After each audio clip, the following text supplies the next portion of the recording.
જી good morning ચાંદની અને આજના દિવસે સૌથી પહેલાં આપણે ઓટો સ્ટોક્સ પર નજર કરી લઈએ કારણ કે જે ઓટો વેચાણના આંકડા આવ્યા છે એ થોડા મહત્ત્વના છે. એમાંથી હીરો મોટો કોર્પ જુઓ ખૂબ સારા આંકડા રહ્યા છે.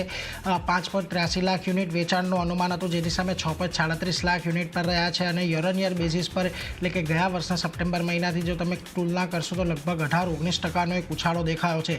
સ્થાનિક વેચાણ પણ આપણને એટલું જ વધતું જોવા મળ્યું છે પરંતુ એક્સપોર્ટની અંદર 21-22% ઉછાળો આવ્યો છે એટલે એના પર એક ધ્યાન રાખજો. આજે પોઝિટિવ ઇમ્પેક્ટ તમને હીરો મોટો કોર્પ પર એક આવતી જોવા મળી શકે છે.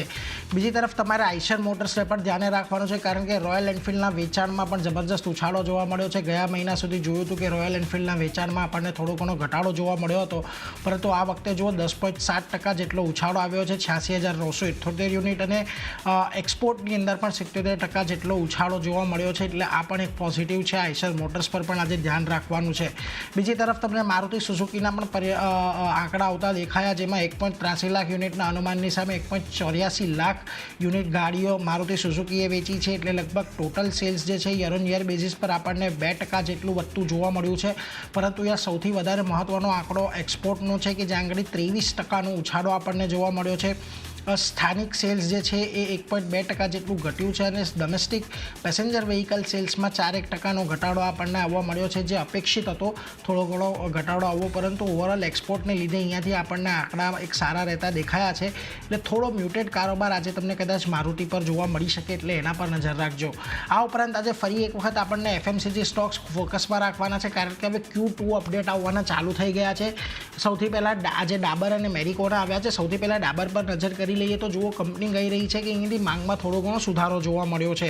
જો કે Q2માં વરસાદ વધારે હતો, ઘણી જગ્યાએ પૂરની સ્થિતિ હતી એટલે જે ગ્રાહકો બહાર નીકળીને ખરીદી કરે, ઘરેલું કન્ઝમ્પશન કરે એની અંદર આપણને થોડો ઘણો અસર જોવા મળ્યું હતું અને ઓગસ્ટ મહિનો એવો હતો કે જ્યાં ગુજરાતમાં જ આપણને ઘણી બધી જગ્યાએ પૂરની સ્થિતિ જોવા મળી હતી એટલે આ એક સ્ટેટમેન્ટને લઈને ગુજરાતમાંથી પણ થોડી ડિમાન્ડ ઓછી થવાના એક સંકેત છે.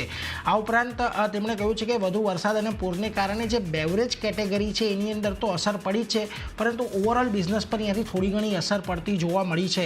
ટોપલાઇનમાં તેમને ડબલ ડિજિટ સીસી ગ્રોથની આશા છે આંતરરાષ્ટ્રીય બિઝનેસથી. આ ઉપરાંત જે બાદશાહ મસાલાનું પ્રદર્શન છે સારું રહ્યું છે. Q2માં ડબલ ડિજિટ ગ્રોથ તેઓ અહીંયાથી અપેક્ષિત રાખી રહ્યા છે. બીજી તરફ Q2માં પ્રાથમિક વેચાણ ઓછું રહેતા થોડીક નફાકારકતા પર અસર પડશે પરંતુ ઓપરેટિંગ માર્જિન અહીંયાથી 15% થી 19% ની રેન્જમાં રહેવાની એક આશા છે એટલે ડાબર પર આજે ફોકસ રાખજો. જો જે ગાઈડન્સ આપ્યું છે થોડું પોઝિટિવ નોટ પર છે કારણ કે એ ડિમાન્ડ રિવાઇવલની વાત કરી છે જોકે તેમણે હજી સુધી કોઈપણ પ્રકારના વોલ્યુમ ગ્રોથની અહીંયાથી વાત નથી કરી પરંતુ સિટી અહીંયા ડાબર પર તમને સેલના રેટિંગ આપી રહ્યું છે. ટાર્ગેટ કાપીને 570ના કર્યા છે.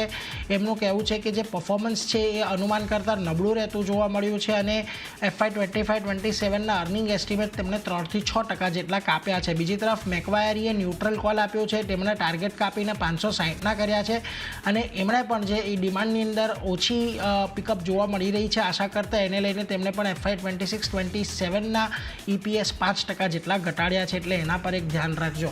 બીજી તરફ મેરિકોએ અહીંયાથી કહ્યું છે વાર્ષિક ધોરણે માંગની અંદર અહીંયાથી સુધારો જોવા મળ્યો છે અને એમનું કહેવું છે શહેરી કરતાં ગ્રામીણ માંગ અહીંયાથી વધારે તંદુરસ્ત વધારે સ્વસ્થ રહેતી જોવા મળી છે.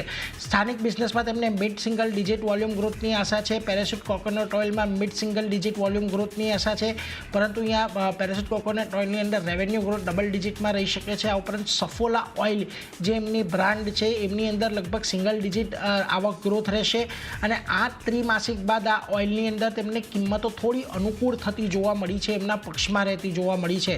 આ ઉપરાંત વેલ્યુ એડેડ હેર ઓઇલમાં થોડો ગ્રોથ ધીમો રહ્યો છે. ત્યાં આગળ માંગમાં સુધારાની પણ આશા તેઓ વ્યક્ત કરી રહ્યા છે. બીજી તરફ આંતરરાષ્ટ્રીય બિઝનેસથી 13-15% એમને સીસી ગ્રોથની એક અપેક્ષા છે. જોકે તેમણે FY25ના આઉટલુક માટે કહ્યું છે કે આ વર્ષે તેઓ ડબલ ડિજિટ રેવન્યુ ગ્રોથની આશા દર્શાવી રહ્યા છે અને બીજી 6 માસિકમાં માર્જિન અંગે સતત નજર રાખતા રહેશે એવું તેમણે કહ્યું છે એટલે આના પર પણ એક ફોકસ રાખીશું. પરંતુ બ્રોકરેજ જુઓ નોમુરા અહીંયાથી બાય કોલ આપી રહ્યું છે, 780ના ટાર્ગેટ આપી રહ્યું છે. એમને કહેવું છે કે જે કન્સોલિડેટેડ રેવન્યુ ગ્રોથ છે અને ઇન્ડિયન વોલ્યુમ ગ્રોથ છે તે અહીંયાથી અપેક્ષા કરતાં સારો રહેતો જોવા મળ્યો છે અને કંપની અહીંયા Q2માં સારું એક પ્રદર્શન કરે તેવી તેમને અહીંયાથી એક આશા છે એટલે એના પર એક ખાસ ધ્યાન રાખતા રહીશું. આજે તમને ડાબર મેરિકો તો ફોકસમાં રહેતા દેખાશે જ પરંતુ આ બંનેની અસર કમેન્ટ્રીની અસર તમને આજે આખા એફએમસીજી પેક પર જોતી જોવા મળશે, એટલે થોડીક મિશ્ર કમેન્ટ્રી અહીંયાથી આવતી જોવા મળી છે. એટલે ડાબર કદાચ આજે થોડુંક વીક રહી શકે, પરંતુ મેરિકોમાં એક તેજીની શક્યતા છે. બીજી તરફ તમને સાઉથ ઇન્ડિયન બેંકના Q2 અપડેટ આવતા દેખાયા, જેમાં ગ્રોસ એડવાન્સીસ એમના 13% જેટલા વધ્યા છે. કુલ ડિપોઝિટ છે એ લગભગ 8.6% જેટલી વધી છે. કાસા ડિપોઝિટ ત્યાંથી લગભગ 8% જેટલી, અને કાસા રેશિયો અહીંયા 30.03%થી વધીને 31.85% પર રહેતો જોવા મળ્યો છે. જો આમ તો પોઝિટિવ ઇમ્પેક્ટ છે, પરંતુ ખાસ કરીને અહીંયાથી હજી પણ આ કંપની માટે ખાસ કરીને એડવાન્સ અને ડિપોઝિટ આ બંનેનો જે ગ્રોથ છે એ ગ્રોથની અંદર થોડીક અસમાનતા છે. ડિપોઝિટ ગ્રોથ થોડો ઓછો છે, એટલે એને લઈને કદાચ આજે તમને થોડી ઘણી ચિંતા જોવા મળી શકે. બીજી તરફ વીમાર્ટ રિટેલ તરફથી પણ અપડેટ આવતી જોવા મળી. તેમની કુલ Q2ની અંદર આવક લગભગ 18% જેટલી વધીને 661 કરોડ પર રહી છે. એમાં પણ બે સેગમેન્ટ છે. એક વીમાર્ટની આવક છે, એની અંદર 20% વધારો થઈને 651 કરોડ પર રહેતી જોવા મળી છે, અને લાઇમ રોડની આવક છે 42% ઘટીને 10 કરોડ પર આપણને રહેતી જોવા મળી છે. જોકે સેમ સ્ટોર સેલ્સ ગ્રોથ અહીંયાથી 15% પર રહેતો જોવા મળ્યો છે. તેમણે 21 નવા સ્ટોર ખોલ્યા છે, જે હવે કુલ 467 પર આપણને પહોંચતા દેખાયા છે, એટલે પોઝિટિવ છે. અહીંયા પણ આપણે ખાસ નજર રાખતા રહીશું. અને મારા તરફથી છેલ્લે એક એલેમ્બિક ફાર્મા પર એક નજર રાખજો, કારણ કે તેમને લેમ્ટ્રોજિન એક્સટેન્ડેડ રિલીઝ ટેબ્લેટ માટે US FDA પાસેથી અંતિમ મંજૂરી મળી ગઈ છે, અને આનો ઉપયોગ પાર્સેલ સીઝરની સારવાર માટે કરવામાં આવે છે. એટલે આજના દિવસે એલેમ્બિક ફાર્માને પણ આજે ફોકસમાં રાખજો. પરંતુ જેમ કહ્યું એમ એફએમસીજી સ્ટોક્સ અને ઓટો સ્ટોક્સ આજે તમને ફોકસમાં રહેતા દેખાશે. પરંતુ તૃપ્તિ, એ સિવાય આજે અન્ય કયા સ્ટોક્સ જ્યાં ખાસ નજર રાખીશું? સૌથી પહેલાં તો ગુડ મોર્નિંગ, અને તમને પણ નવરાત્રિની શુભેચ્છા. આપણા બધા દર્શક મિત્રોને પણ નવરાત્રિની શુભેચ્છા. અને હવે આપણે સ્ટોક્સ પર નજર કરીએ તો શરૂઆત હું ભારત ફોર્સથી કરવા જઈ રહી છું. કે એક પોઝિટિવ સમાચાર અહીંયા આપણે ચમકતા આવતા જોવા મળ્યા છે. ખાસ કરીને ક્લાસ 8 ટ્રક્સના ઓર્ડર્સ નંબર્સ જે છે અહીંયા આપણને ફ્લેશ થતા જોવા મળ્યા છે. ખાસ કરીને સપ્ટેમ્બર ઓર્ડર જે છે તે લગભગ આપણને 124% વધીને 30,000 યુનિટ્સ પર MOM ધોરણે આપણને નંબર્સ જોવા મળ્યા છે. પરંતુ YOY ધોરણે થોડો ઘણો ઘટાડો જોવા મળ્યો છે. લગભગ 3.5% ઘટાડો અહીંયા આપણે જોઈ રહ્યા છે. સપ્ટેમ્બર ઓર્ડર જે છે તે 10 મહિનાના ઉચ્ચતમ સ્તર પર અહીંયા આપણે નંબર્સ જોઈ રહ્યા છે. અને સૌથી અગત્યની વાત એ છે કે ઐતિહાસિક સ્તરે OEM જે છે તે સપ્ટેમ્બરના આવનારા સમયમાં પણ વધુ હજી ઓર્ડર બુક્સ જે છે તે તેમના ઓપન આપણને જોવા મળી રહ્યા છે. અને આપણે જોયું છે કે આ કાઉન્ટર જે છે ભારત ફોર્સ તે અત્યારે ઓલ ટાઈમ હાઈ પર કારોબાર કરતું પણ આપણને જોવા મળી રહ્યું છે. અને હજી એમ કહી શકાય કે પોઝિટિવ સમાચાર પણ અહીંયા આવ્યા છે, તો આજે આ કાઉન્ટર્સ ખાસ ફોકસ હશે. તેની સાથે સાથે રામકૃષ્ણ ફોર્જિન પણ આપણને ફોકસમાં જોવા મળી શકે છે.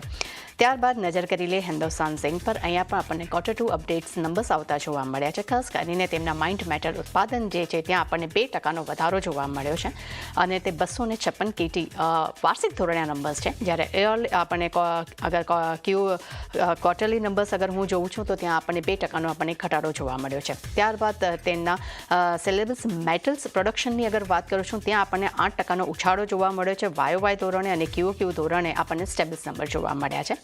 રિફાઇન્ડ ઝિંક ઉત્પાદનની અગર વાત કરીએ છીએ તો ત્યાં 7% આપણને એક ઉછાળો જોવા મળ્યો છે YOY ધોરણે, પરંતુ QOQ ધોરણે ત્યાં પણ નેગેટિવ નંબર છે. 6% ઘટાડો ઉત્પાદનમાં આપણને ઝિંક ઉત્પાદનમાં આપણને જોવા મળ્યો છે.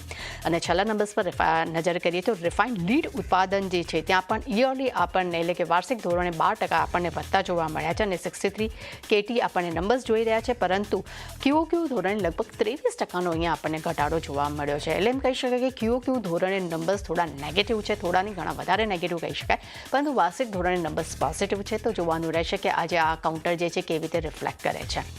ત્યારબાદ NMDC પર નજર કરીએ. અહીંયા પણ સપ્ટેમ્બર ડેટા આપણને આવતા જોવા મળે છે. કંપનીનું ઉત્પાદન જે છે તે લગભગ આપણને 10% વધતું જોવા મળ્યું છે, અને 3.04 MT વાર્ષિક ધોરણે નંબર્સ આવી રહ્યા છે. તેમના વેચાણ પર નજર કરીએ. વેચાણમાં પણ લગભગ 13.8% આપણને ઉછાળો જોવા મળ્યો છે, અને 3.54 MT પર આ નંબર્સ આપણને જોવા મળ્યા છે. અને NMDC આપણે જોઈ રહ્યા છે કે પૂરું મેટલ સેક્ટર્સ જ ઘણું ફોકસમાં જોવા મળ્યું છે.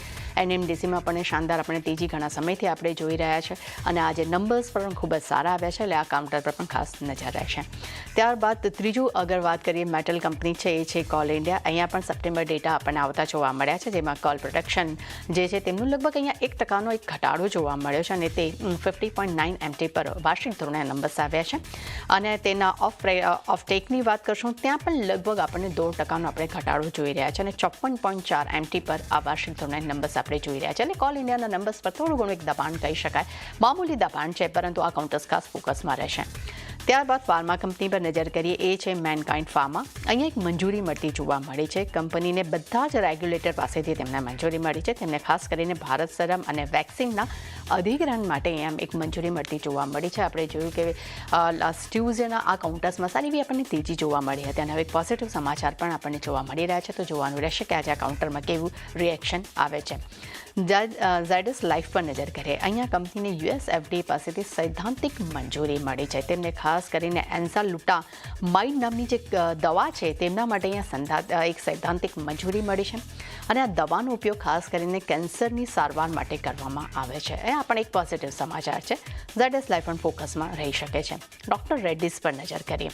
અહીંયા કરારના સમાચાર આપણે સમક્ષ આવતા જોવા મળ્યા છે. કંપનીએ ખાસ કરીને ગિલિયડ સાયન્સ સાથે તેમને HIV દવા માટે તેમને અહીંયા કરાર કર્યા છે અને તેમાં અગર દવાની વાત કરીએ છીએ તો લેકાપાવિર નામની દવાના ઉત્પાદન અને વેચાણ માટે પણ અહીંયા કરાર કરવામાં આવ્યા છે. આ જે દવા છે જે HIVના ઉપયોગ માટે કરવામાં આવે છે અને ભારત સહિત 120 દેશોમાં કંપની જે છે ત્યાંનું વેચાણ કરશે અને ખાસ કરીને રોયલ્ટી ફ્રી અને નોન એક્ઝિક્યુટિવ લાયસન્સની એ દવા છે તેના માટે પણ અહીંયા કરાર કરવામાં આવ્યા છે. એટલે કે આપણે એક પોઝિટિવ સમાચાર અહીંયા આપણે જોઈ રહ્યા છે અને આપણે જોયું કે ફાર્મા પૂરું સેક્ટર્સ જ આપણે જોયું કે ટ્યુઝડેના ખૂબ જ શાનદાર રેલી સાથે કારોબાર કરતું આપણને જોવા મળ્યા હતા. દરેકે દરેક કાઉન્ટર્સમાં સારી એવી રેલી જોવા મળી હતી.